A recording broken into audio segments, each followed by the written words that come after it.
Ladies and gentlemen, hello and welcome to another Ashen Cast. And today we're having a look at Jambe, a Chinese Ekko player. And I'm going to turn on the volume a little bit, but this is obviously going to be a first-person cast taken from his stream. You can obviously see all the links, and the problem is we don't want the voice to be too loud, right? So we can do the casting. All right, so we already jumped to level 3. Probably should focus up on that. He is playing versus Kassadin, which is a pretty difficult matchup. Ooh, actually beautiful W hit. Flashes out with the ignite. Will he be able to live? No, he will not be able to live. But I think he takes, yeah, he takes the jungler with him. Not too bad of a trade for the enemy jungler though, because obviously, you know, as Kane, you do take those trades. Got a whole lot of stacks there for his passive, so he's going to get a pretty early transform. Alright, we're doing a decent amount of damage to Kassadin. Kassadin taken down now, but is the W proc going to hit quickly enough? Oh yeah, ultimate still available. Ooh, the ultimate didn't hit though. And actually Kane W doesn't cast if you die while casting it. I didn't know that. Interesting. Alright, well. So his ultimate wasn't that on point, right? But generally one thing that you have to add, obviously, is Kassadin is one of the harder matchups for Ekko. Oh my god, Kassadin, what are we doing? What did you think, brother? Also notable, one thing that I'm sure he would do if he could, or would have done if he could have, is a lot of times Ekko players just don't skill their R, right? And then they basically control R and then R when they feel like they have to, instead of just instead of instantly using it. And that they do that, and I think he did it for just a little bit. They do that because they know where their clone is going to be, right? But the enemy can't really tell. And so, obviously, a lot of the time you use Ekko getting this trail also as a visual indicator for when he hits 6, right? And so if that kind of stays out, you at least are confused. At least you are confused, right? If not more. Alright, 1 kill picked up on Heimerdinger, but the rest wasn't so optimal. Okay, he, instead of getting out, he elects to play. Yeah. Alright, hits a huge ultimate onto the Nasus, but is it going to be enough? Yes, it is going to be enough. Double proc of passives. Had to flash out here, but he is going to return here. Yeah, with the E and the Q. And pick up the kill on to the enemy jungler as well, which now leaves him at 21 stacks on his Magi's. And he is running a... But this is so interesting. He's running a Lich Bane, which a lot of time...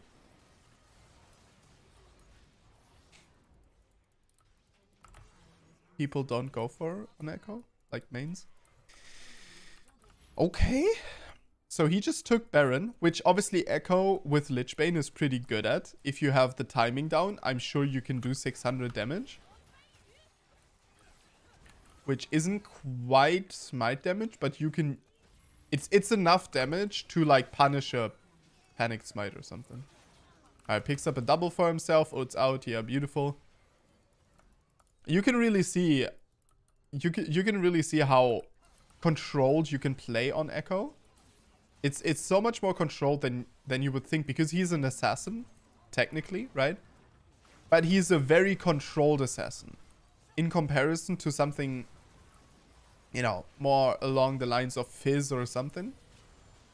Or Kiana, which Kiana, obviously, the thing with Kiana is that you have to play so fast that, you know, you don't really get a lot of time to be controlled. And then the other thing is obviously as Ekko, you get that movement speed after proccing your passive. So you kind of do all your damage and then you run away quickly. And then if someone still is able to catch up with you, then you have to ult. You're like, okay, fine, I'll press ult finally. Alright, so something that I want to point out here is that he didn't use his E to gap close into the bush, right? Instead, he waited because he wanted Kassadin to use his movement spell. And you kind of saw the gameplay around that. This is something that is very important. Ooh, using the Q. Okay, flash and then in proto. But dude, beautiful. Flash E on to the Xayah. And then proto weld to get the Q that was flying behind him. Get the Q to hit Xayah. Obviously just a... You know, this is just a spice play. This is just style points, right?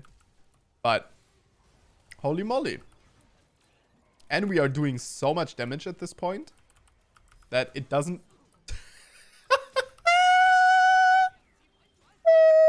And he just ulted. Doesn't even go for a little bit of damage on the guy. I mean, I kind of understand. He can follow you. He's generally annoying. I understand. Of course, he misses that. But yeah, so he is doing a lot of damage. His Rabadon in what, 300 as well? No, actually, his Rabadon's coming right now. Never mind. So, there we go. Oh, out of mana though. No press the attack. Oh, no press the attack. No presence of mind. Because no yellow tree. That's what I was saying. Yeah, no press the attack on Ekko. Yeah. That's a valid criticism. Yep. So there we go.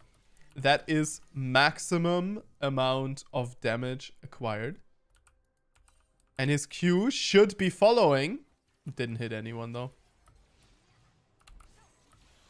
Okay. That's fine.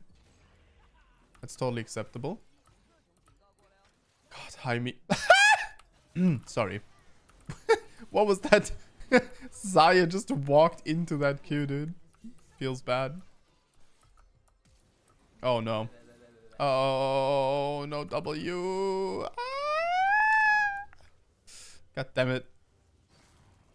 Yeah, he used this W, not expecting the Nasus flash there.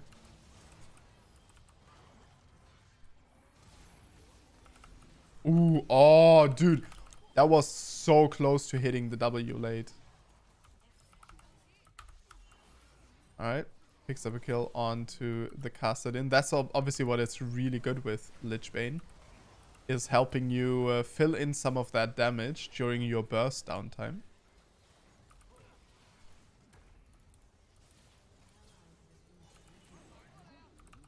Alright, W. Yeah. Didn't get the stun though. Yeah, gotta be careful. No ultimate available.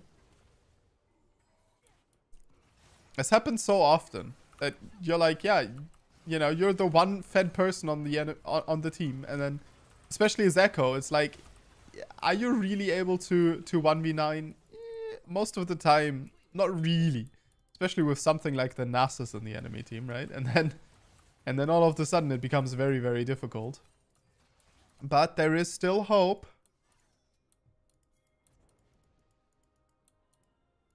Oh, he did sell his Magi's now. Wise decision. Let's go, going for a Shadow Fire here.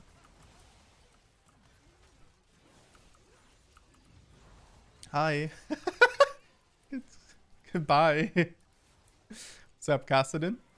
Kassadin with the classic double. With the double bubble, dude. Like a scared Victor player he's playing.